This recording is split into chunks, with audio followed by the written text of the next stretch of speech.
Welcome to Paramesh kitchen. இது cauliflower முட்டையை வச்சு தொக்கு எப்படி செய்யுதுன்னு பார்க்கலாம் வாங்க. சுவையான காலிஃப்ளவர் முட்டை தொக்கு சப்பாத்திக்கு, தோசைக்கு, இட்லிக்கெல்லாம் நல்லாயிருக்கும். நான் காலிஃப்ளவர் உப்பு போட்டு மஞ்சள் தூள் போட்டு தண்ணி சுடுதண்ணி போட்டு எடுத்து வச்சுருக்கேன். கடாயை வச்சுக்கலாம். கடாயில் ஒரு 3 டேபிள் ஸ்பூன் எண்ணெய் ஊற்றிக்கலாம். எண்ணெய் காஞ்சோடனே கடுகு, சீரகம், சோம்பும் போட்டுருக்கலாம் 1/2 ஸ்பூன். கடுகு பொரிஞ்சோன்னா வெங்காயம் சேர்த்துக்கலாம். வெங்காயம், கறிவேப்பிலை, பச்சை மிளகாய் ஒன்று சேர்த்து வதக்கிக்கலாம். வெங்காயம் வதங்கிய பிறகு இஞ்சி பூண்டு பேஸ்ட்டு 1 ஸ்பூன் இஞ்சி பூண்டு பேஸ்ட் சேர்த்துக்கலாம். தக்காளி சேர்த்துக்கலாம். ஒரு 2 தக்காளி சேர்த்துக்கலாம். இது வந்து நான் மைதா மாவு சப்பாத்திக்கு சேர்த்துருக்கேன். எல்லாம் வதங்கின பிறகு மஞ்சள் தூள் 1/2 ஸ்பூன், கரம் மசாலா 1/2 ஸ்பூன், சோம்பு தூள் 1/2 ஸ்பூன், மிளகாய்த்தூள் 1 ஸ்பூன் சேர்த்து நல்லா பச்சை வாசனை போக நல்லா வதக்கிக்கலாம். நான் ஒரு கப் சின்ன கப் அளவு தான் காலிஃப்ளவர் எடுத்துருக்கேன். நம்ம ஒரு முட்டை ஒரு சின்ன கப் அளவு காலிஃப்ளவர் நம்ம எவ்வளோ தேவையோ அதுக்கேற்ற மாதிரி காலிஃப்ளவர் முட்டை சேர்த்துக்கணும். அதுக்கேற்ற மாதிரி மசாலா சேர்த்துக்கணும். காலிஃப்ளவர் போட்டு வதக்கிக்கலாம்.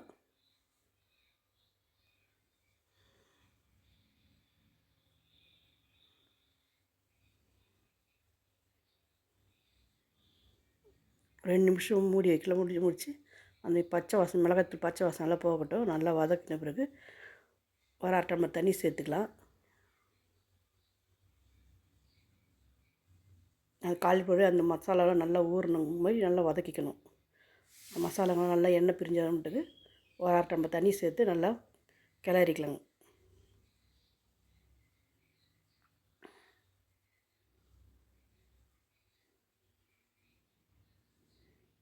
நல்லா கிளறிட்டு மூடி போட்டு சிம்மிலே வச்சு மூடி வைக்கலாங்க. நல்லா கொதித்து கொஞ்சம் காலிஃப்ளவர் கொஞ்சம் வேகட்டும். நம்ம சுடுதண்ணியில் போட்டிருக்கீங்களே அப்போயே கொஞ்சம் காலிஃப்ளவர் கொஞ்சம் ஒரு 1/4 வாசிக்கு வெந்துடும். காலிஃப்ளவர் கொஞ்சம் எண்ணெயிலே வதக்கிற அதுலேயே வந்துடும். இப்போ கொஞ்சம் நேரம் வந்துடுச்சுனாக்கா கொஞ்சம் மசாலா நல்லா கொதித்து அது வந்து சிம்மிலே வச்சு நடுவில் ஒரே ஒரு முட்டை உடச்சி ஊற்றி அப்படியே மூடிடலாங்க. கிளறாமல் நல்லா அப்படியே மூடி வச்சோம்னா 2 நிமிஷம் சிம்மிலே வச்சு மூடி வைக்கலாம். இல்லை அப்படியே போட்டு நம்ம கிளறினோம்னா பொடிச்சு சின்ன சின்ன பொடிசாக வரும். அப்படி இல்லை நம்ம கொஞ்சம் பெரிய சைஸாக எடுத்து வேணும்னா கொஞ்சம் நேரம் மூடி வச்சுருந்து 2 நிமிஷம் அது கொஞ்சம் முட்டை வந்து பாதி வந்த பிறகு இந்த மாதிரி கிளறலாங்க.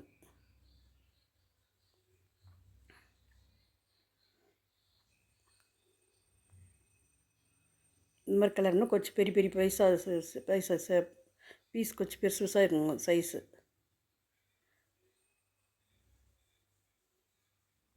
கரம் மசாலா இல்லைனாக்கா நான் மட்டன் மசாலா நான் சிக்கன் மசாலா சேர்த்துக்குங்க.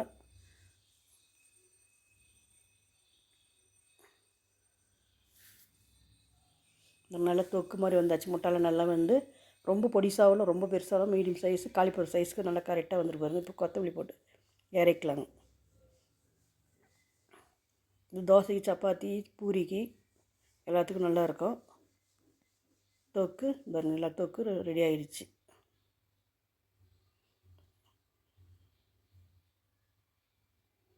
காலிஃப்ளவர் முட்டை தொக்கு.